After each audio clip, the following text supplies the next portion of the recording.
it's very easy and wrong to worship the question. So you got to question the question. You hear people say, well, how come? And that's it. You know, their question is like the end of the conversation.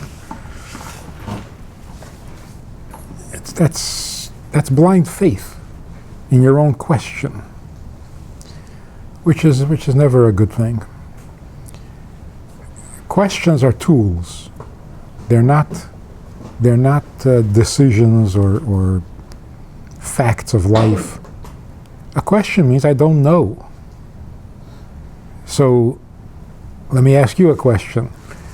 How do we understand the phenomenon of an arrogant question? What's an arrogant question? What is that?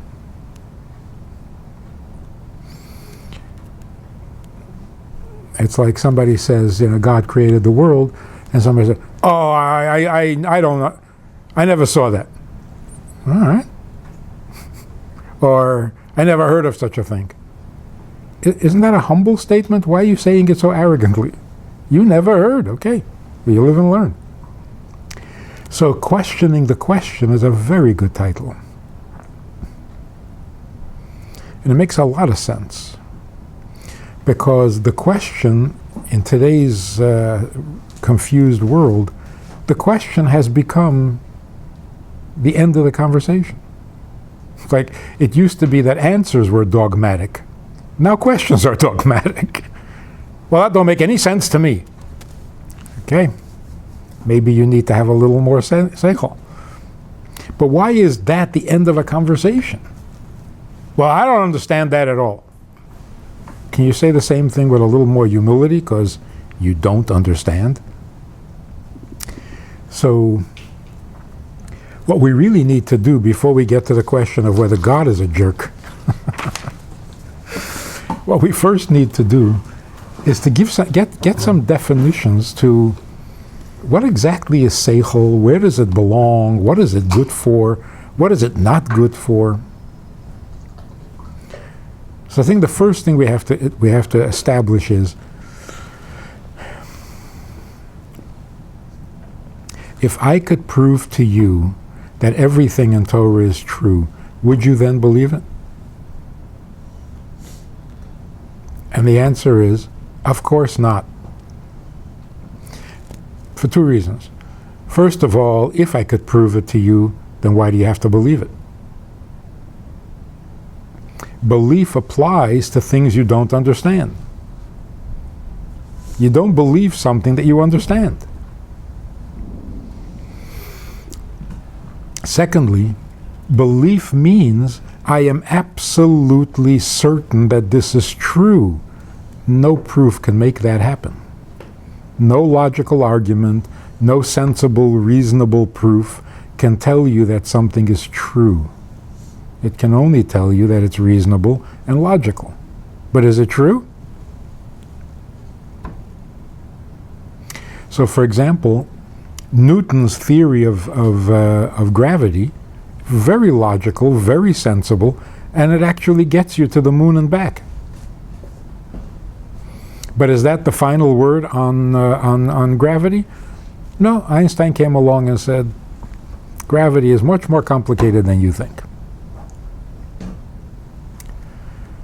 So there was nothing wrong with Newton's thinking, with his logic. It just wasn't the truth.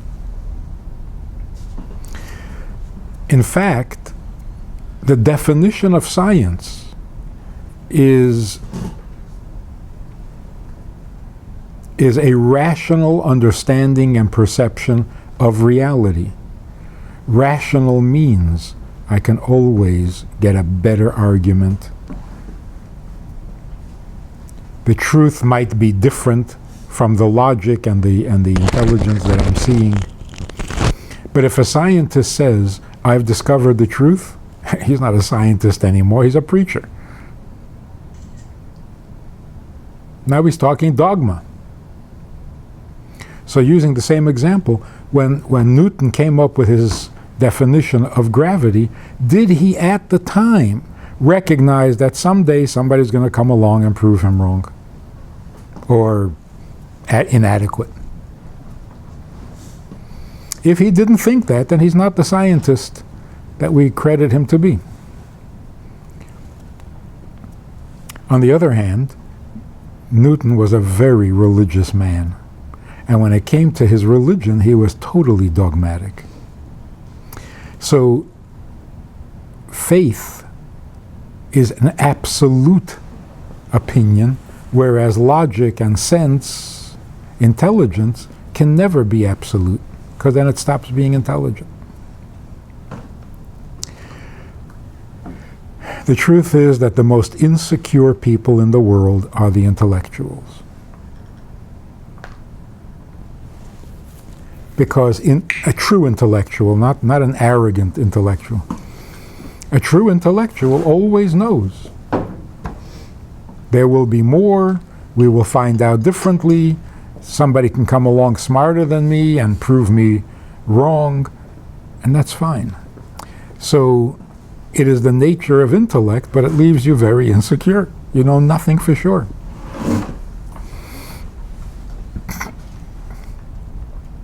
And that's why in universities for the last 50, 60 years, the highest, most intelligent statement and the whole policy on which they build their curriculum is that we don't know anything for sure.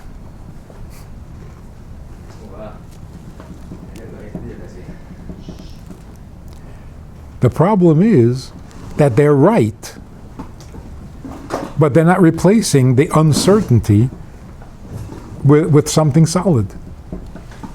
And so people are left with nothing. It's absolutely true, we know nothing for sure, intellectually. And that's how it should be. Intellectually, nothing is for sure.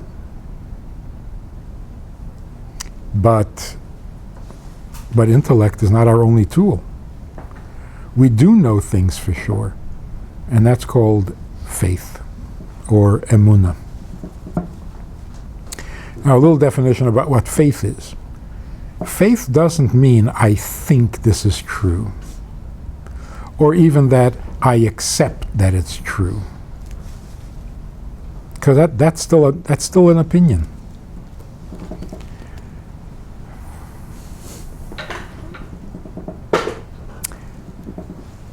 Where does emunah come from? Belief in anything, it doesn't matter what the subject is. But if you believe in something, where's that coming from? Is that a function of your brain?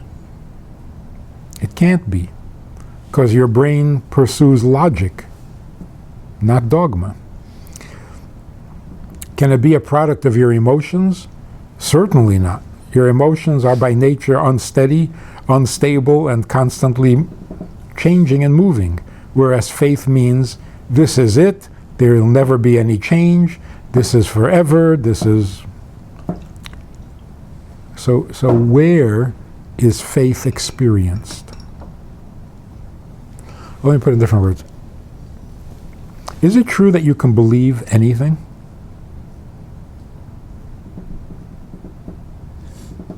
Like that the world is sitting on the back of a turtle? What is that? 2 turtles? 6 turtles? Uh-huh. Two is worse than 1. What if they go in different directions? So can you believe that? If you so choose, why not? If you so choose, is it emunah?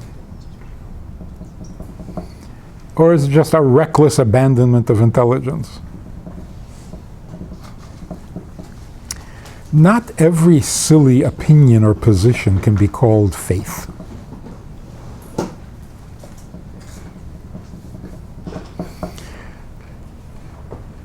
For example,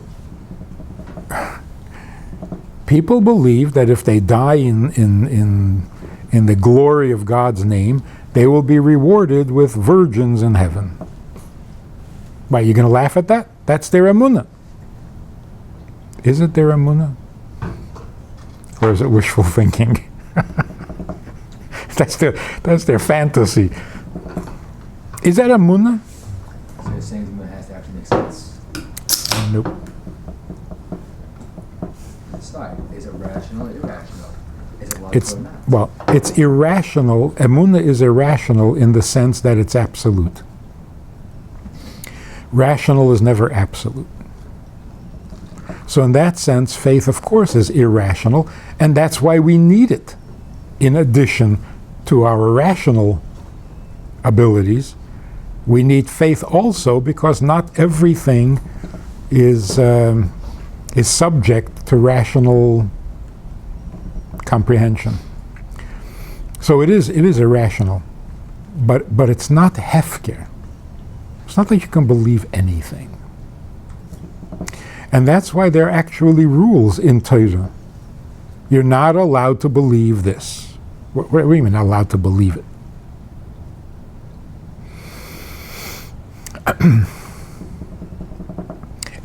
Basically what it means is that there's correct emunah and there's wrong emunah.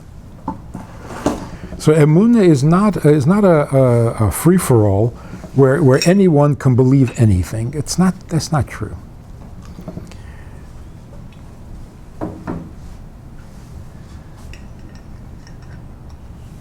In fact, one of the effects of brainwashing is that the person who is brainwashed can't distinguish between what he wants, what he knows, what he believes, and what he feels.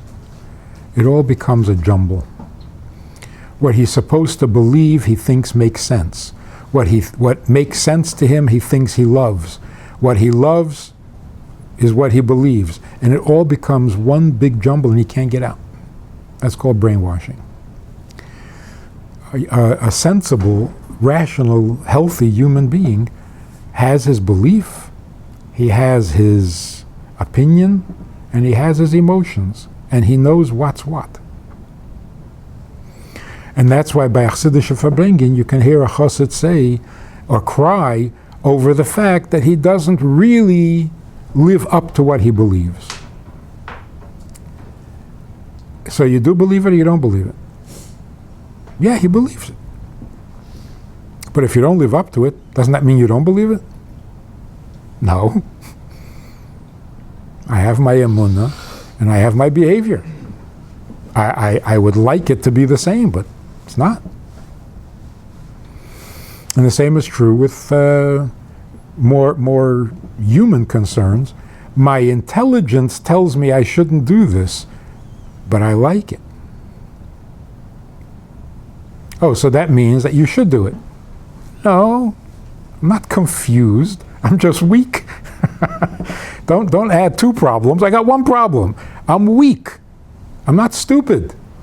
I know it's wrong, but I like it.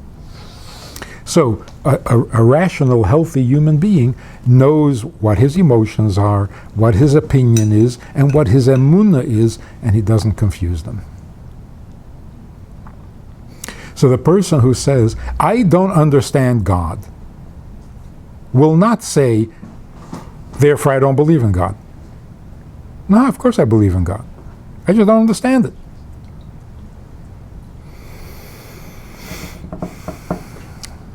And that's perfectly rational.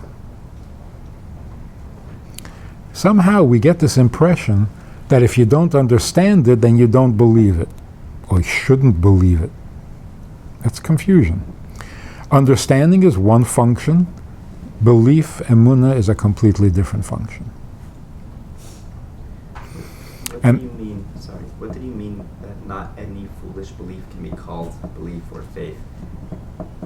There are plenty of, when you say can't be called, you mean people do have all sorts of foolish, called superstitions or beliefs or faiths.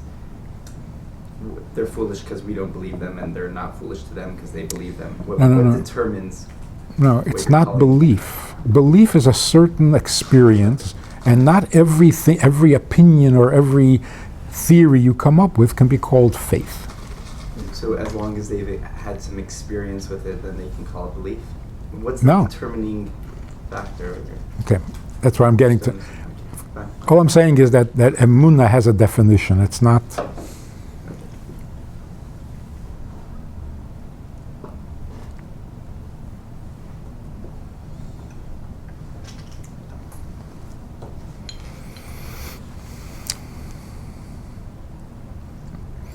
You ask a Christian, how does it make sense that that he is born of a virgin, but he is a descendant of David HaMelech? It is absurd, therefore I believe. So most people try to come up with some cockamamie answer that doesn't make any sense at all, like his stepfather was from David, his mother was from David. The really intelligent ones say it's one of the mysteries of Christianity. That makes sense. In other words, what he's saying is, I believe it even though it doesn't make sense.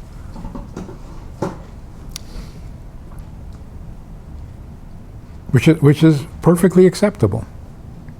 The distinction, I mean. Okay. But the belief in him, what would turn an opinion into a belief? What is the difference? Guy says he is the savior. He is okay. That's your opinion. There's no. That's my belief. What is the difference between an opinion and a belief? Probably a certain. How loudly you scream? Very likely.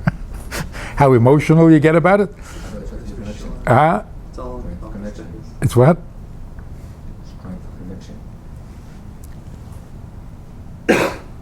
No, people are open to changing their opinions, and they're not open usually. They're not open to changing their How it beliefs and relates ways. to truth. Hmm?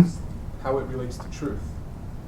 Meaning opinion could be swayed back and forth, but my Yeah. belief, this is what I A believe person to be true. would change their opinion if presented with opposing evidence, usually, if they're somewhat open-minded, but people can be presented with all sorts of evidence but won't contradict the faith or belief of theirs. So what is that? What does it mean? I'm sure about something, and no matter what argument you give me, is not going to affect me. What does that mean? The willingful suspension of like intelligence, And what replaces it? What emotions. Animalism. Yeah. if it's emotions? Then it's not faith. Choose. Not emotions. Huh? He replaces it with his own soul. Replaces it with founding himself in it. He suspends it, his logic, because he decides that this is now no longer applicable to logic. He makes it volatile to his own self, and therefore he establishes his own self within it. So it's not emotions. Then what is it? Choice. You choose Hmm. to willfully suspend all logic, all emotions regard, and instead to establish yourself, your soul, within this. To establish your soul. To build yourself, your thought, everything about you, in this. So I use the term soul, but I use the term self, if you will. In other words, you put all your eggs in one basket. Basically what faith is. Huh? So basically what faith is. In other words, you're willing to bet on this. Yeah. It's basically what Everything. faith is. You're willing to bet everything on this Leap of faith. That's what faith truth. is. Faith is. You willfully suspend everything from this point, render it inviolable. This is what it is. So a person who doesn't have faith is not willing to put all his eggs in one basket and risk being wrong. What if he's just not sure? He hasn't had enough belief in his own self. What if you don't know what you believe in? Mhm. You don't know what's true. You don't know what to tell yourself is true. You don't know what the basis of rationality is. You don't know what the basis of your observations are. Any way you put it, you can find a fault from wherever you start from. So you could just say, I don't know. And the truth is, nobody knows what is true. You can't. Truth doesn't come from us. It imposes itself on us. It can't come from us. A human being cannot know truth because we don't have a function. We don't have a tool for it. So even if I suspend logic, that's still logic. Well, you could find a reason for it. Hmm? Find a reason for it. He asked how. For suspending? Yeah. Instead of the So I suspending logically all- chose suspended reason. Once I have That's suspended, rational it's suspended. No, but the choice to not be intelligent is an intelligent choice. Well, it depends who you're asking. It's a function of the brain. And Right. also that being faithful is not necessarily rational, because it's an intelligent choice. While at the same time, it is a lack of intelligence. It is a spectrum of intelligence. But you choose to suspend it. Yes, and so are you going to argue that the only truth of existence is death? I'm not that depressed yet. Yeah, by the end of the night, maybe. You're supposed to get back to the last, and then that's that. Right. So let's try two possibilities. Number one, the reason we have emunah in Torah, that the Torah is true, where did that come from? Now, Rambam begins with the statement that the basis of all study and knowledge and Chochmah is to know something about God. Why doesn't he start with emunah? See more. Yeah. Because you can't be told to believe. Because who's telling you? Sometimes this disagreements for the Torah must be all the time. So, hang on. So one of the ways of understanding what does it mean to believe in Torah? Belief in Torah means that the experience of Matan Torah was so intense that it left or leaves an impression on us for all generations to come. So it is the result of an event and the effect that had on us. Like it says, the Eibishter said to Moshe, you come up on the mountain, I will speak to you, and the people will hear, so they will believe in you as well as me forever. Why are they going to believe forever? It will be such a powerful experience that not only the people listening, but even their children and their grandchildren will be affected by this. Which would mean something like, that which is true, that was experienced by human beings, embeds itself in us and rings true even 100 generations later. So the only way truth can be determined is by experience. The Jews once had such an experience, and it's left its mark. Right. And that's why we have that expression, seeing is believing. What's the difference between seeing and hearing? It's a huge difference. Hearing is what you put together. You hear a story, you hear an event, your mind puts together a picture. The picture, the result is a product of your intelligence. Seeing means the thing impresses itself on me. When I see a building, it's telling me what it looks like. I'm not using my imagination at all. I'm not using any of my faculties. I'm simply the victim, so to speak, of that impression. So once I've seen it, I know what it is because it told me. I'm not making up a picture. So seeing is believing means belief is the effect of an event that imposes itself on you. It can't come from within you. That's why it's bigger than you. It's not debatable because it is what it is. So can you believe in anything? No. It has to have happened and be so powerful that not only the people who experienced it, but even their children and grandchildren have this recognition of, that's true. So non-Jews can't have this type of belief in God? In Torah. In anything. Why? That's what you're saying. Why? As long as they haven't experienced something in that sense, it cannot be called belief according They to experience God. They- Adam experienced God. Noach experienced God. And that impressed itself upon humanity. All right. Co- Now this he's calling belief, but It's not, obviously, It's there's a not difference belief. between that, what the guy had and what we have from our Sinai. Mhm. What's the difference? What is the difference? The actual doctrine, not the vague general idea of God and maybe perhaps creation, but the actual elements of belief, I don't know, We're Trinity, describing- whatever it is, that you're saying cannot be termed belief. we're describing this isn't really belief. It's more knowledge. I mean, if I see a car run into a pole, I don't believe a car pole. I saw the car on the pole. I know it. It's more than belief. It's a knowledge. It's more than just simple. No, you're saying it backwards. When you see a car accident, it's more than knowledge.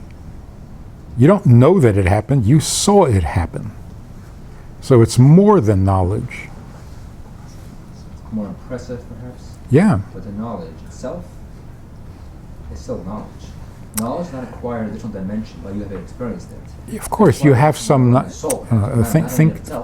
Think rationally. You have an understanding of what you saw, but seeing it is more than understanding it.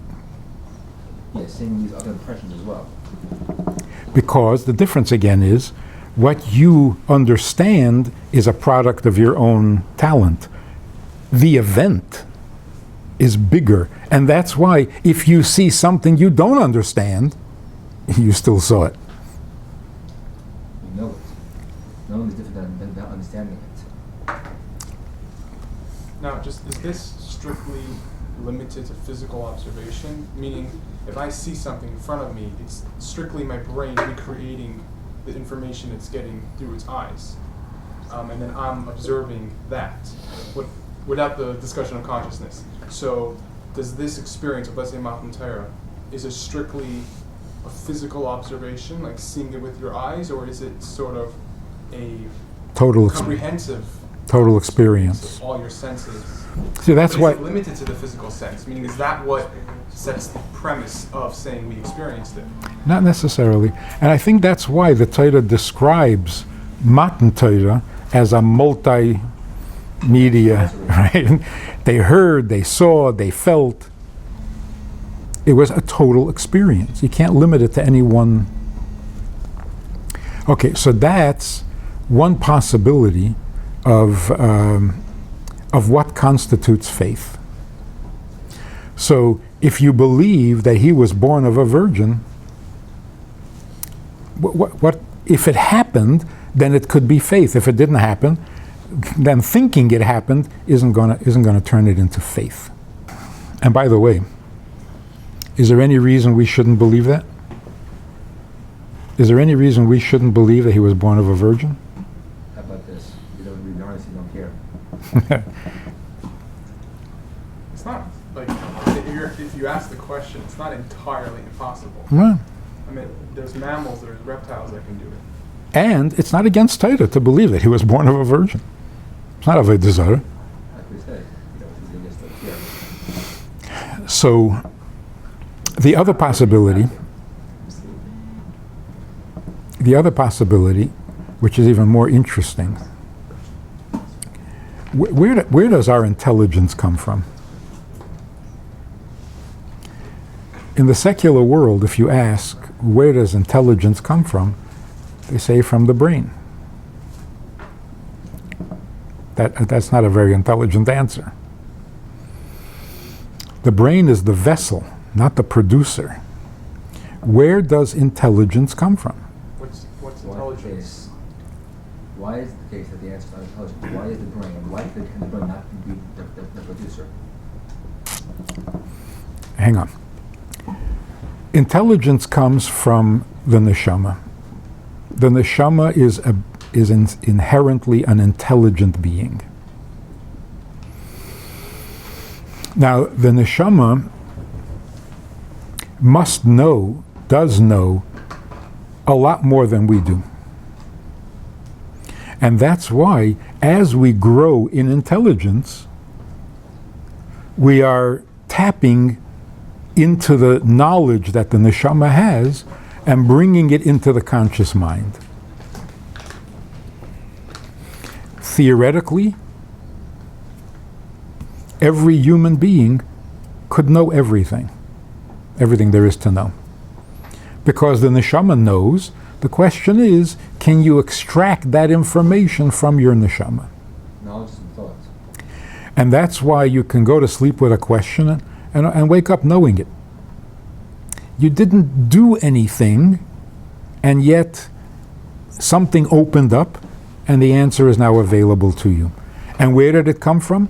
Not a book, not somebody else told you. It was internally generated, which means that the knowledge was there, but you couldn't access it when you went to sleep. You woke up and you can access it.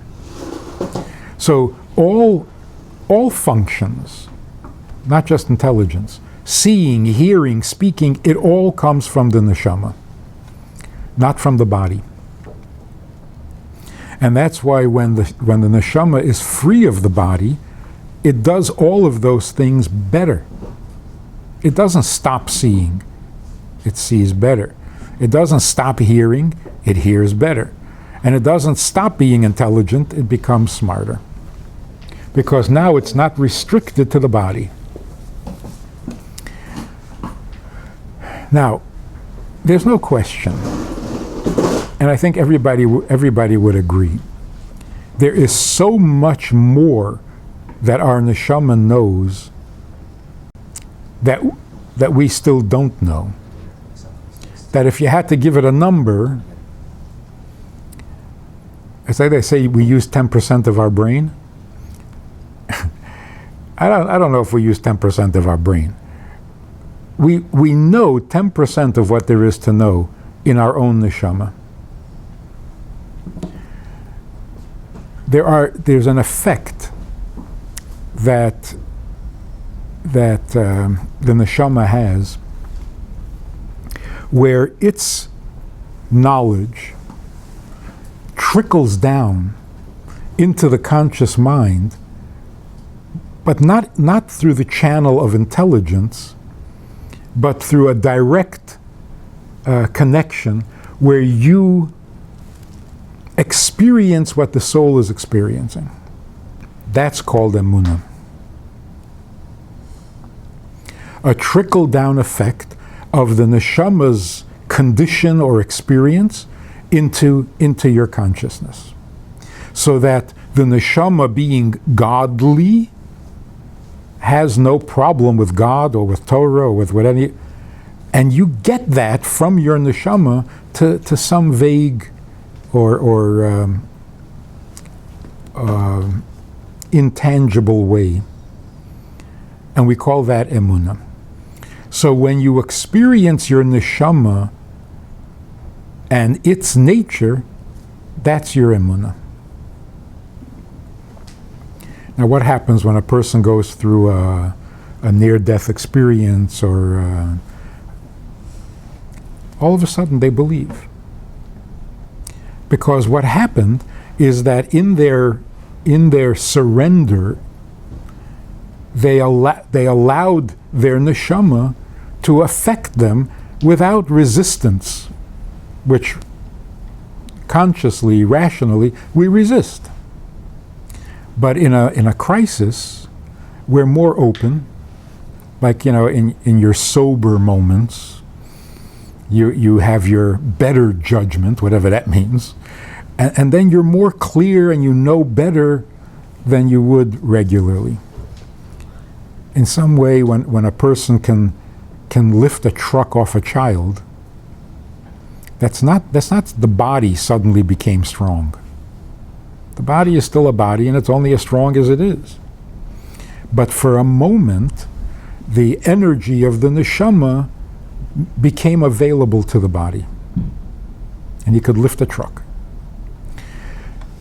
In case of emunah, there's a constant trickle down, since you do have a neshama, even though you don't feel it all the time and you don't hear it all the time, it must have an effect. And that might be what enables us to recognize emes when we hear it. Nikodim divrei emes. We don't identify it intelligently. You can't use your intelligence to identify truth from non-truth, but we do have a talent. We have a knack for it. We recognize truth. And not only divine truth. Mendel Futerfas tells a story that when he was in jail, they would interrogate him constantly, which was the worst part of the whole experience. It was torturous. And one day they would be nice, and the next day they would be, and keep you off balance, and promise you things, and lie to you. And one time they called him in, and they said to him, Mendel, give it up. The Rebbe passed away. And it was Yud Shvat. And at first he thought, yeah, okay, good try. But then something told him that it was true. And for the first time in his prison years, his knees buckled and he had to sit down. How did he know it was true? Can you tell when somebody is telling you the truth? When you know the guy's a liar and he's out to get you and he's out to trick you, and all of a sudden he's telling you the truth and you can tell? This is not intelligence. This is a different talent. It's a different chush that we have that is not appreciated in a secular world. So how did his neshama know? How did his neshama know what was true and therefore convey it to the... Because the neshama is true. Intelligence is not capable of experiencing truth. The neshama is. And that little effect that it has on us enables us, even though he didn't know him, if he was a real tzaddik, he would have known himself. He would have felt it. But he wasn't. But when somebody told him, it was enough to trigger that recognition of truth that we have. Or in simple words, emunah means that there's more to us than our intelligence, than our daily functions. There's more going on than the rational. In fact, the really important stuff in life does not come from the mind. The mind needs to discover it. But it is more important than the intelligence.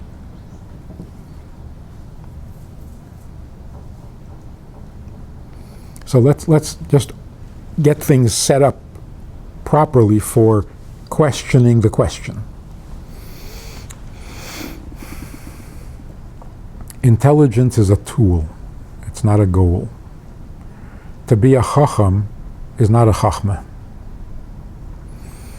The function of intelligence is to allow you to incorporate what is true into your daily life, into your personality, into your internal functions. In other words, to bring it into a pnimi. That which is greater than you needs to be captured and brought down into you. That's the human being. The human being who's content with his intelligence is really just a bright animal. That's not what life is all about. We are not here to be intelligent. We are here to put our intelligence to good use, to fulfilling the purpose for which intelligence was created. To worship intelligence doesn't even make sense. It's not even intelligent.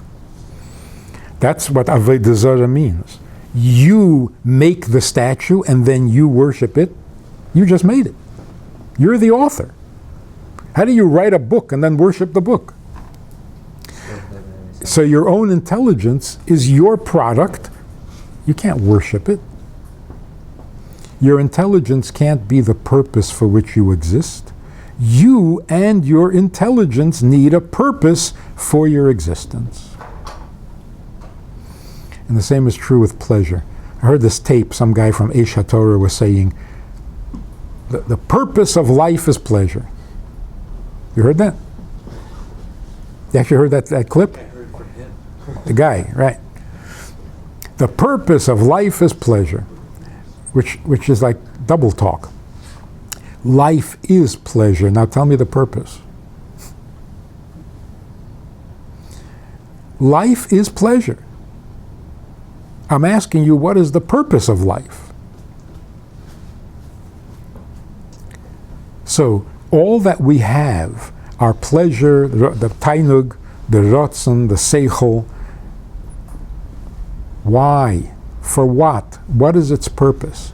They cannot be the end in themselves.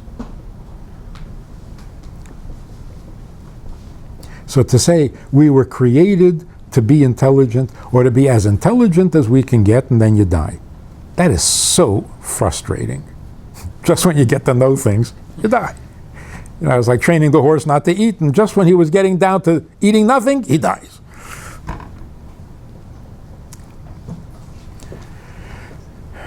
So if that's the approach, then you're getting somewhere.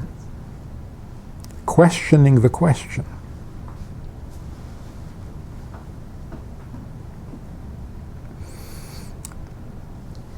In other words, trying to find the purpose or justification for intelligence. In the secular world, intelligence is God.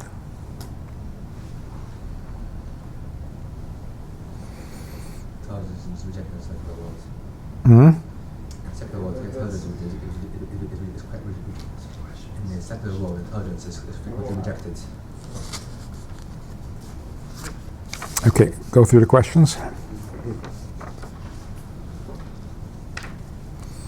Is there any chance that you would ever stop believing in God in Judaism? Or is it already set and all evidence for it is to only boost your beliefs and nothing else matters? And when evidence that contradicts your beliefs comes up, you just ignore it and say we need faith? You believe without evidence in Torah while someone else believes in Zeus or Muhammad? Furthermore, wouldn't it be insulting to God to come up there and say, I believed in you for no reason. I didn't use my head, logic to search for you, I just blindly followed. See, again, here's the confusion. I believed in you for no reason, that's perfect. I didn't use my head and logic to search for you, that's terrible. They're two completely separate things. You need to use your intelligence to figure out the purpose for which you and it exists, and that is to get to know God. If you don't use your logic and you don't study and you don't get to know Him, but you believe in Him, you get a very high score for faith and a very low score for knowledge. So there's a mitzvah to believe in the Eibishter and there's a mitzvah to know the Eibishter, and don't confuse the two.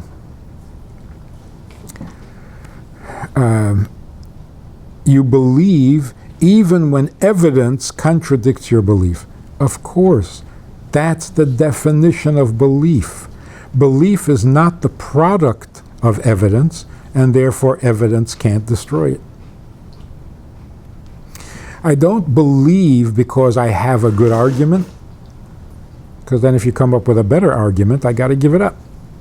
There's certain mathematical truths that aren't dependent on assumptions, or mathematical impossibilities for the assumption.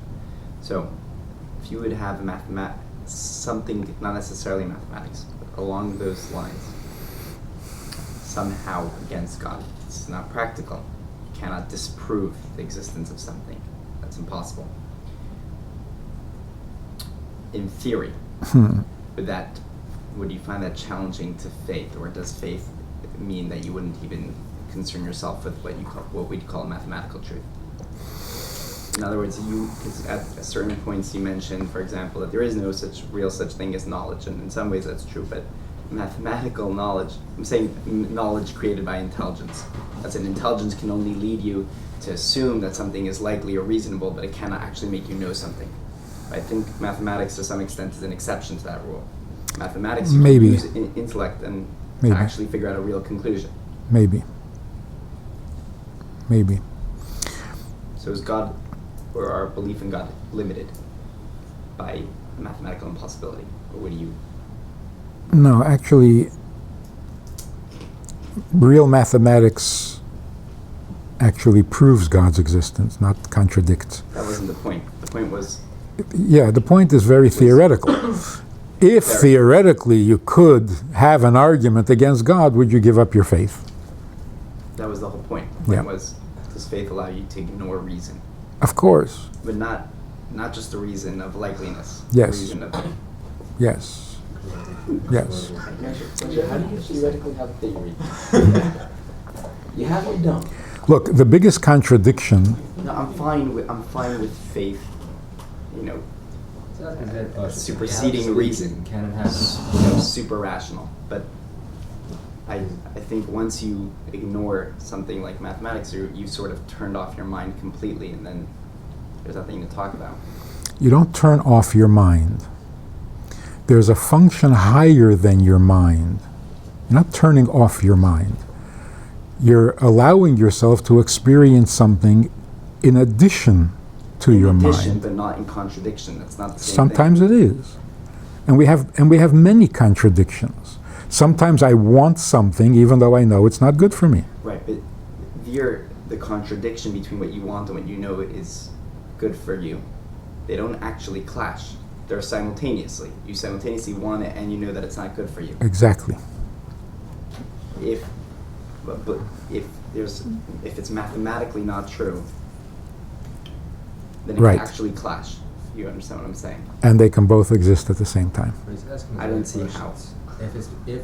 If it is utterly impossible, not theoretically impossible, not technically possible, he's asking is very, very simple. If it is provably, demonstratably impossible, absolutely without any form of contradiction or otherwise otherwise being able to change it, that God does not exist. In other words, if God simply does not exist, and you know it, and everyone knows, and you can prove it beyond shadow of a doubt, at any possibility of being overturned. In other words, if you could prove a negative, can we say this? Go with that one. If you can prove a negative, and prove that God does not exist, proving a negative, impossible, you would still believe that God exists. So it's always saying. It's like saying if you saw a Some of the square world that we circle, live would in. you believe in a square circle? Exactly the question. But we But live it's in not such a a world question. where That is his question. But it's not a question. That is his question, though. It's not possible. The word has no meaning. That is his question. Something can be absolutely, logically, naturally impossible, and it still happens.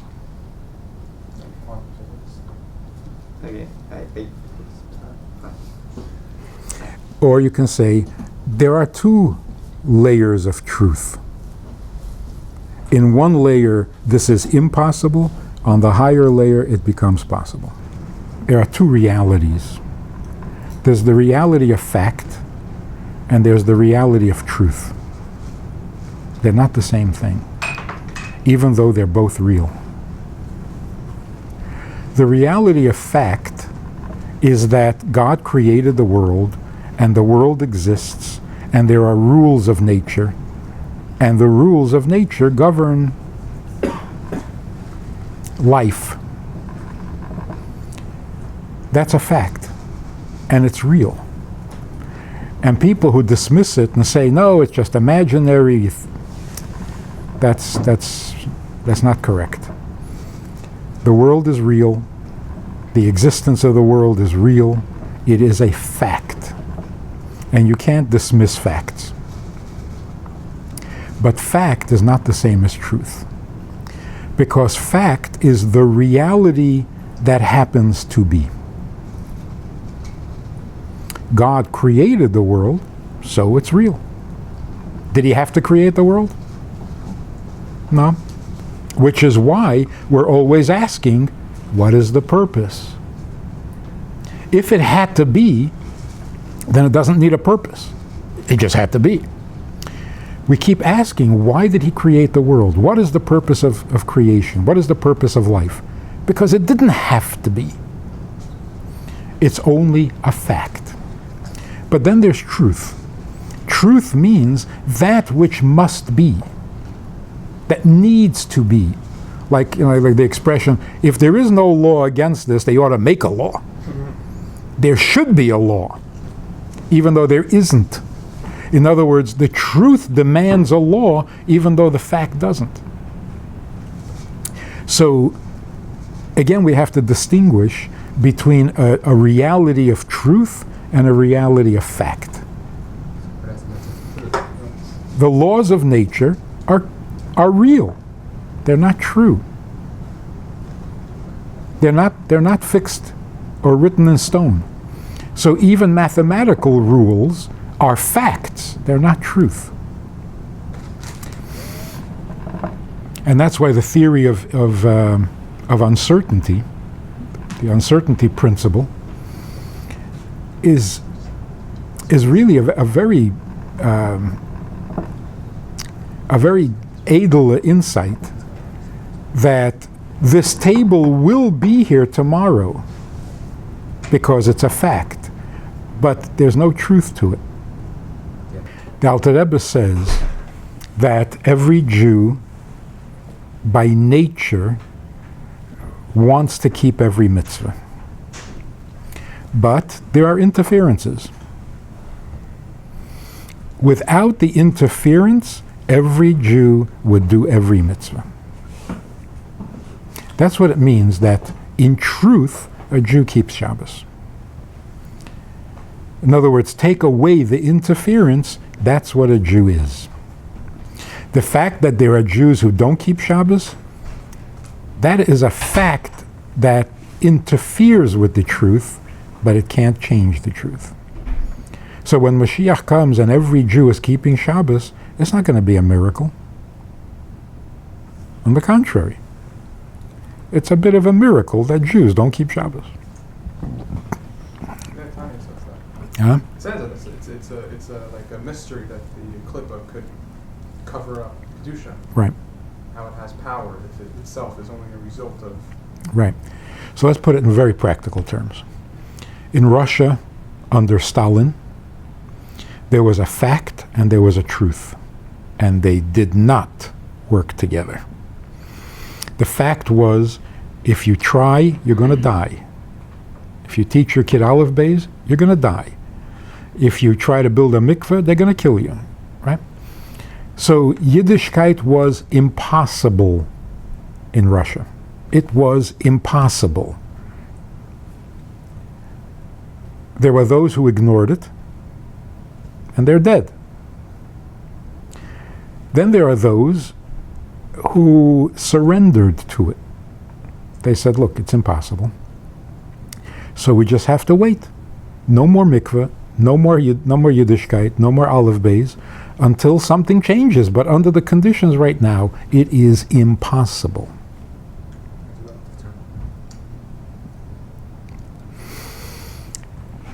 Then there was the third option, and that was, you got to deal with the fact that Stalin is real and communism is real, and every neighbor, everyone in the country is spying on you and will report you, and that's a fact.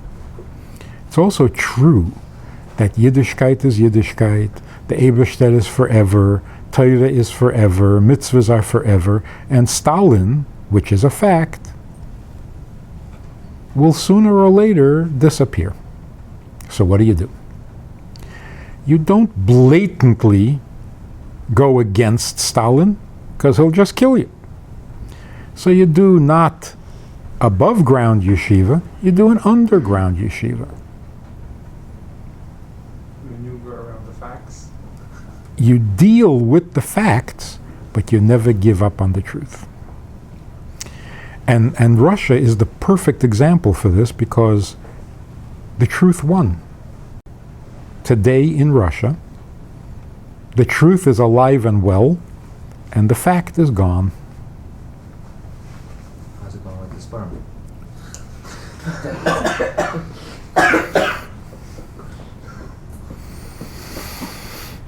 So is there evil in the world? There is evil in the world. It's a fact. Is evil true? It's not true. And therefore, the belief in Mashiach, that all evil will end and the world will become perfect, is not wishful thinking. It's simply sticking to the truth and not being overly impressed with the fact. Because if we were impressed by the facts, then we wouldn't exist at all. Our existence goes against fact. But it's true. Which, by the way, just recently, this age-old question: why do we thank the Eibishter for taking us out of Mitzrayim when he put us in Mitzrayim? So thank you very much. You're a really good guy. You finally took us out. So how do we explain that? And somebody asked this actually about Mitzrayim, no? I don't think so. Hmm? Oh, right. Oh, no. Why is the Exodus like such a focal point of Yeah, Judaism? yeah. Why is yeah. it like the theme, like always spoken about? Yeah, so let's use that as an example.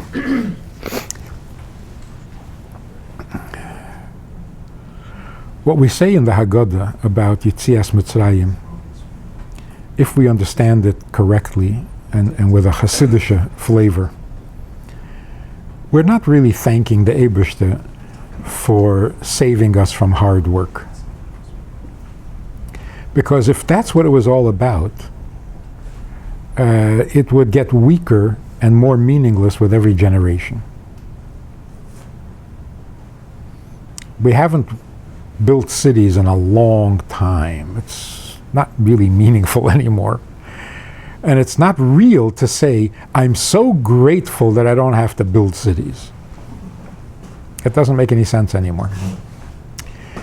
The excitement about Yitzias Mitzrayim is that he came himself to take us out of Mitzrayim.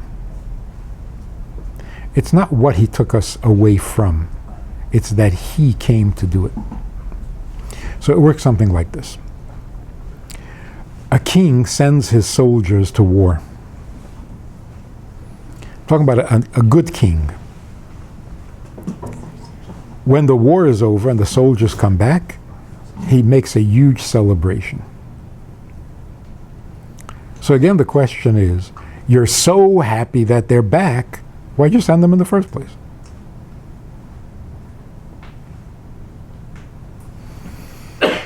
In that case, it's pretty clear. He sent them against his will. He doesn't want his kids getting killed. But strategically, it was necessary. So he sends his soldiers to war because of a need, not because of a desire. He doesn't want them to go to war. Doesn't give them any pleasure. But when they come back, that's not a strategic thing, that's personal. This gives him pleasure. So the Eibishter sends us down to Mitzrayim. It's not what he wants. It's not what he enjoys. You have to be mevarer the nitzutzim, you have to make a hachana for matan Torah, whatever it is, it's a strategic move, not a personal one. But when he comes to take us out of Mitzrayim, that's personal. Maybe that was also strategic. That's why the Haggadah has to tell us. He didn't send an angel, he came personally. That's why Mashiach is such an important principle, because that will show whether that's the case or not. If in the end, Mashiach comes and brings all the things that it promises, then we see that the strategy was just a strategy, but what's really important is the good news.